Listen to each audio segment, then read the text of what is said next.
Hi viewers, welcome to our channel. ప్రస్తుతం మనతో పాటు భరద్వాజ్ గారు, సీనియర్ జర్నలిస్టులు, వారితో ఒకసారి మాట్లాడదాం. సార్ నమస్కారం సార్. నమస్తే అండి. సార్, అలనాటి మల్ల యోధుడు కోడి రామ్మూర్తి గారి జీవిత కథ ఆధారంగా వెబ్ సిరీస్ అన్న తీస్తామని చెప్పేసి అల్లు అరవింద్ గారు అయితే అనౌన్స్ చేశారు సార్. మరి ఇప్పుడు ఈ నేపథ్యంలో ఆయన గురించి తెలుసుకునే ఆసక్తి అయితే నెటిజన్స్ దగ్గర అయితే ఉంది సార్. అంటే ఎవరి కోడి రామ్మూర్తి, ఆయన కథ ఏంది అని చెప్పేసి, ఆయన బయోగ్రఫీ ఏంటి అని చెప్పేసి. సో మీ మాటలో ఆయన గురించి ఏం చెప్తారు సార్? అంటే కలియుగ భీముడు అనే ఒక టైటిల్ ఉంది ఆయన. ఈ టైటిల్ పొందటానికి కారణం ఏంటంటే ఆయన తునిరాజు గారి సర్కస్లో మల్లయోధుడిగా ఉండేవాడు. ఈ క్రమంలో చాలా ప్రదర్శనలు చేసేవాడు ఆయన. ఆ ప్రదర్శనల్లో తన ఛాతీ మీద నుంచి ఏనుగుని నడిపించటం, అలాగే రైజ్ చేసినటువంటి 2 కార్లని ఆపేయటం, తాళ్లతో తనే పట్టుకుని ఇలాంటి విన్యాసాలన్నీ చేసేవాడు ఆయన. చేయటం ద్వారా ప్రపంచం ఆయన గురించి, ఆయన శక్తి సామర్థ్యాల గురించి చాలా గొప్ప లెవెల్లో మాట్లాడుకునేది. అలాగే ఆయన యూరప్ పర్యటన చేశాడు మల్లయోధుడిగా. అలాగే 5వ జార్జ్ పట్టాభిషేకం సందర్భంగా అక్కడ జరిగినటువంటి వేడుకల్లో ఆయన ఈయన విన్యాసాలు కూడా ప్రదర్శించారు. ఈయన ఎక్కడ నేర్చుకున్నాడు ఈ మల్ల యుద్ధము, ఇవన్నీ రెజ్లింగ్, ఇవన్నీ ఎక్కడ నేర్చుకున్నాడంటే మెడ్రాస్లో ఆ రోజుల్లో, ఇప్పుడు చెన్నై అంటున్నారు, ఆ రోజుల్లో మెడ్రాస్లో సైదాపేటలో ఒక కాలేజ్ ఉండేది, ఒక ఇన్స్టిట్యూషన్ ఉండేది, ఈ మల్ల యుద్ధ విద్యలు నేర్పించేటువంటి ఒక ఇన్స్టిట్యూషన్. అక్కడ కొంత ట్రైన్ అయ్యాడు ఈయన. అయితే ఈ విద్యలు నేర్చుకోవాలి అని ఆయన అనుకోవడానికి రీజన్ ఏంటంటే ఆయనకి కొంత ఇన్స్పిరేషన్ పురాణాల నుంచే పొందాడు అనేది చెప్తారు. ఆయనకి ఇన్స్పిరేషన్ ఎక్కడి నుంచి అయినా వచ్చి ఉండొచ్చు, కానీ ఈ రామాయణ భారత గాథలు, పర్టికులర్గా భీమసేనుడు గురించి, ఆంజనేయ స్వామి గురించి వినటం ద్వారా ఆయనకి దీని మీద, ఈ మల్ల యుద్ధం మీద ఆయనకి ఆసక్తి మొదలైంది అని చెప్తారు. అయి ఉండొచ్చు కూడా. ఆయనకి చిన్నతనంలోనే తల్లి చనిపోయింది. ఆయన 2వ ఏటలో ఉండగా తల్లి చనిపోయింది. ఆయన తండ్రి గారు వచ్చేసి ఆయన ఆ రోజుల్లోనే పోలీస్ ఇన్స్పెక్టర్గా ఉద్యోగం చేసేవాడు. విజయనగరం జిల్లా వాళ్ళది, వీరఘట్టం. అక్కడ జన్మించినటువంటి ఈయన ఎప్పుడు అక్కడి నుంచి మొదలైన ప్రయాణం 1883లో జన్మించాడు ఈయన. 83లో జన్మించి తల్లి చనిపోయింది, తండ్రి కూడా ఎక్కువ కాలం లేడు ఈయనతో. ఆయన కూడా వెళ్ళిపోవడంతో ఈయన చదువు ఆగిపోయింది. 95 ఆ ప్రాంతాలు, అంటే దాదాపు ఈయన 10 ఇయర్స్, 12 సంవత్సరాల వయసులో చదువు ఆగిపోయింది. ఇంకా చదివించలేని పరిస్థితుల్లో ఎలా అనుకుంటున్నటువంటి సందర్భంలో ఈయన ఇటువైపు డైవర్షన్ తీసుకుని కొంత లోకల్గా తర్ఫీదు పొంది ఆయన మల్ల యుద్ధం వీటిల్లో తర్ఫీదు పొందటం ద్వారా నెమ్మదిగా ఆయన విజయనగరంలోనే ఉద్యోగం సంపాదించుకున్నాడు, ఫిజికల్ ట్రైనర్గా సంపాదించుకుని అక్కడి నుంచి మెడ్రాస్ వెళ్ళి అక్కడ తను ఇంకొంచెం ట్రైన్ అవుతూ అక్కడ ఉద్యోగం చేసుకునేవాడు. ఈ ఉద్యోగం చేసుకుంటూ, ఈ విద్య నేర్చుకుంటూ అలాగే మొదలైంది. ఆయనకి ఎవరు వెనకాల ఆస్తులు అవి ఉండి డ్రైవ్ చేసినటువంటి పరిస్థితి ఏం కాదు. అంటే ఆయన లైఫ్లో చాలా స్ట్రగుల్స్ చూశాడు. ఈ స్ట్రగుల్స్ చూస్తూ పెరుగుతున్నటువంటి క్రమము, ఈ టైంలో ఆయన్ని వెనక్కి లాగటానికి ప్రయత్నాలు జరిగినాయి. ఆయన మెడ్రాస్లో ఉన్న రోజుల్లోనే ఒక యూరోపియన్తో తలబడటానికి అవకాశం వచ్చింది. ఆయన వచ్చి ఆయన ఇన్వైట్ చేశాడు. ఈయన, నేను నీతో తలబడతాను అని. అతను ఇతన్ని అంగీకరించలేదు. అంటే దిగువ శ్రేణిగా చూశాడు ఆయన, నేటివ్ పీపుల్ ఇతను. అంటే ఒక ఇండియన్తో తలబడటము అనేది కొంచెం ఇబ్బందిగా భావించి తప్పుకున్నాడు ఆయన. నీతో నేను పోటీ చేయటం ఏమిటి అన్న పద్ధతిలో తిరస్కరించాడు. అది ఈయన్ని కొంత ఇబ్బంది పెట్టింది. ఆ తర్వాత ఈయన ఈ 5వ జార్జ్ కార్యక్రమాలకు వెళ్ళినప్పుడు అక్కడ ఈయన కొంతమంది విదేశీయులతో మల్ల యుద్ధం చేసి గెలవటం, అప్పుడు ఈయన ప్రపంచం దృష్టికి ఆకర్షించాడు. ఆ తర్వాత రకరకాల ప్రాంతాల్లో ఆయనతో కార్యక్రమాలు నిర్వహించేవారు. పర్టికులర్గా ఆయనకి ఎక్కువ పేరు ఆంధ్ర రాష్ట్రంలో ఈ కలియుగ భీముడు అనేటువంటి టైటిల్ స్థిరపడింది మాత్రం ఈ తునిరాజు గారి సర్కస్ కార్యక్రమాల్లో పాల్గొనటం వల్లనే. తర్వాత ఆయనే స్వయంగా ఒక సర్కస్ నిర్వహించాడు. తర్వాత క్లోజ్ చేశాడు. విపరీతంగా సంపాదించాడు ఆయన. ఈ మల్లయుద్ధ పోటీల్లో పాల్గొనడం, గెలవటం ద్వారా ఆ రోజుల్లోనే 1928 ప్రాంతాల వరకు ఆయన సొంత సర్కస్ నిర్వహించాడు తను స్వయంగా. నిర్వహిస్తూనే బయటికెళ్ళి బయట కూడా పోటీల్లో పాల్గొనేవాడు. దీని నుంచి సంపాదించింది కూడా ఆయన చాలా వరకు దాన ధర్మాలు చేసేవాడు. అలాగే తన విద్య నేర్పించటం కోసం ఈ ట్రైనింగ్ ఒకటి నిర్వహించేవాడు ఆయన. అంటే ఎవరైనా యూత్ తన దగ్గరకు వస్తే వాళ్ళకి ట్రైన్ చేసేవాడు. ఈయన యూరోప్ టూర్లో ఉండగా ఈయన మీద ఈయనతో పోటీ పడేటువంటి వాళ్ళే ఈయన మీద విషప్రయోగం చేశారు. ఈ విషప్రయోగం నుంచి బయటపడి మళ్ళీ వాళ్ళతో పోటీ పడి అక్కడ కూడా గెలిచి వచ్చాడు ఆయన. దాదాపు 38 వరకు నడిచింది ఈయన ప్రయాణం. అప్పటి వరకు కూడా భారతీయ మల్ల యుద్ధం అంటే ఒక సింబల్గా నిలబడ్డాడు కోడి రామ్మూర్తి. ఆయన జీవితం మీద సినిమా అంటే ఆయనకు ఒక ఇమేజ్ ఉంది. కోడి రామ్మూర్తి అంటే ఇప్పటికీ చెప్పుకుంటారు. పర్టికులర్గా ఈ ఏనుగుని తన ఛాతీ మీద నుంచి నడిపించటం, ఇలాంటి విన్యాసాలు ఆయన ఆ రోజుల్లో చేయటం అనేది మామూలు విషయం కాదు. ఆయనకు మొదట్లో ఉబ్బసం వ్యాధి ఉండేదట. ఈ ఉబ్బసం వ్యాధి నుంచి బయటపడటం కోసం ఆయన కసరత్తులు ప్రారంభించి నెమ్మదిగా ఈ మల్ల యుద్ధం వైపు టర్న్ అయ్యాడు. ఈ టర్న్ అయినటువంటి ప్రయత్నము ఇదంతా ఇలా నడిచి మొత్తానికి ఆయన కష్టాల్లో నుంచి ముందుకు వచ్చినటువంటి కుర్రాడే. అంటే చిన్నప్పటి నుంచి కొన్ని ప్రాబ్లమ్స్ ఉన్నాయి ఆయనకి.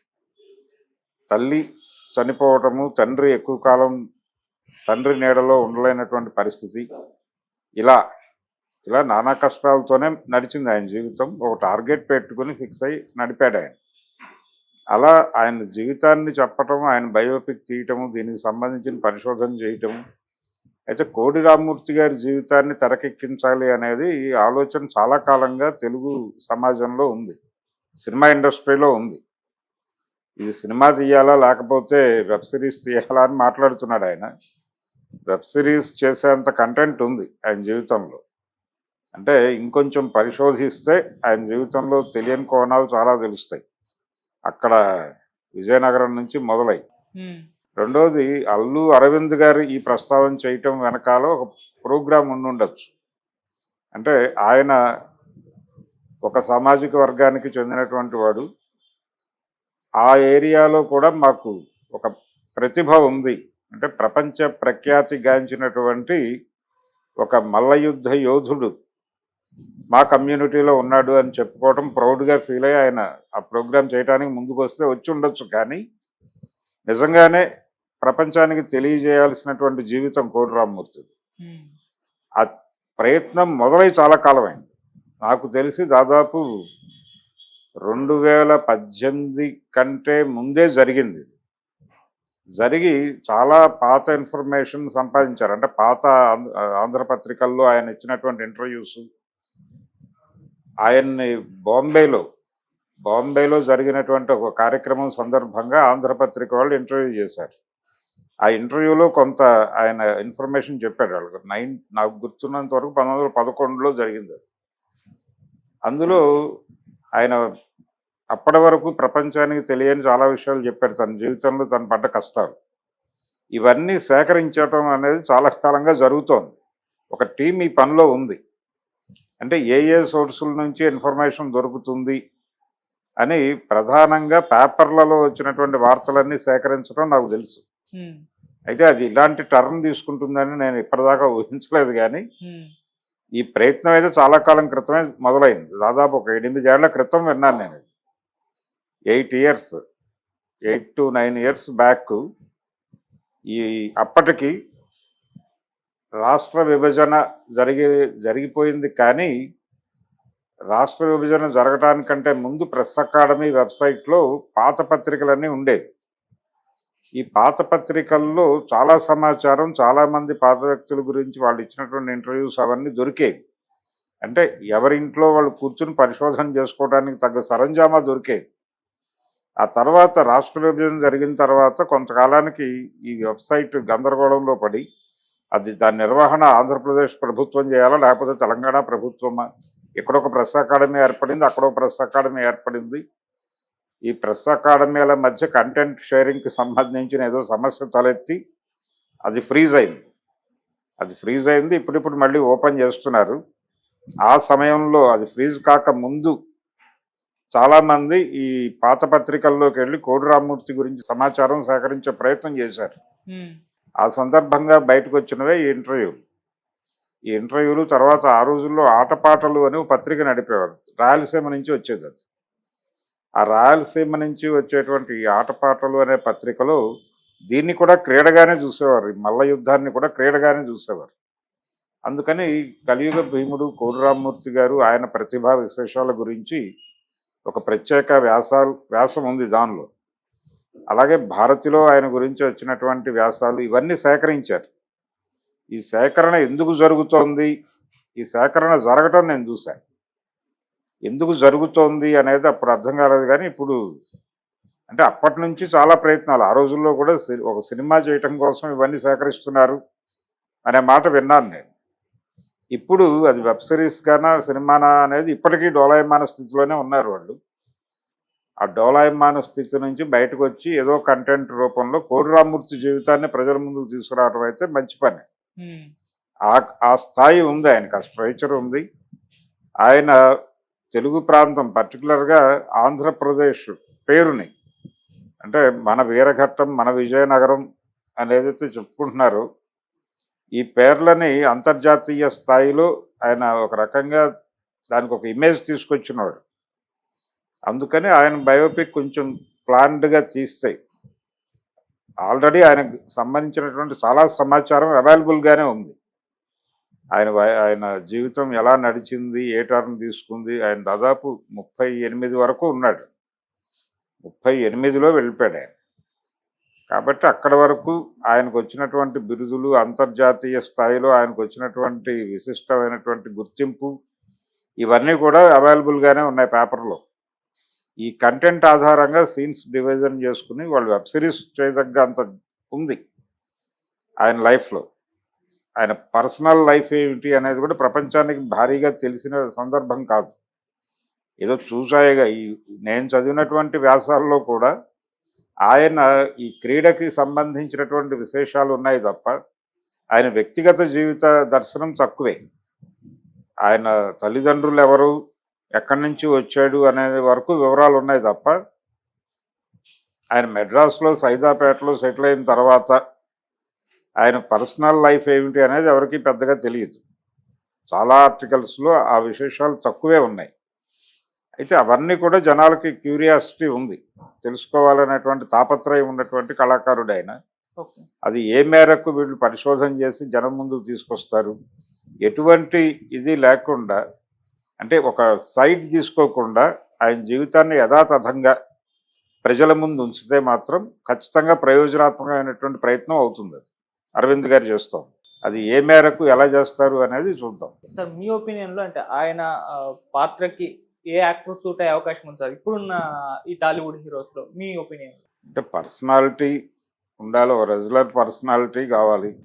అది ప్రభాస్తో అయినా చేయవచ్చు, లేదు వీళ్ళు ప్రోగ్రామ్ డిసైడ్ చేసి డిజైన్ చేసి అర్జున్తో కూడా చేయించవచ్చు, వాళ్ళ అబ్బాయితో కూడా చేయించవచ్చు.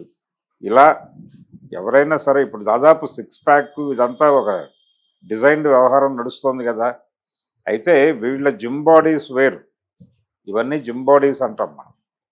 ఈ జిమ్ బాడీస్ వేరు, ఆర్గానిక్గా వాళ్ళు కసరత్తులు చేసినటువంటి శరీర ఆకృతి వేరుగా ఉంటుంది.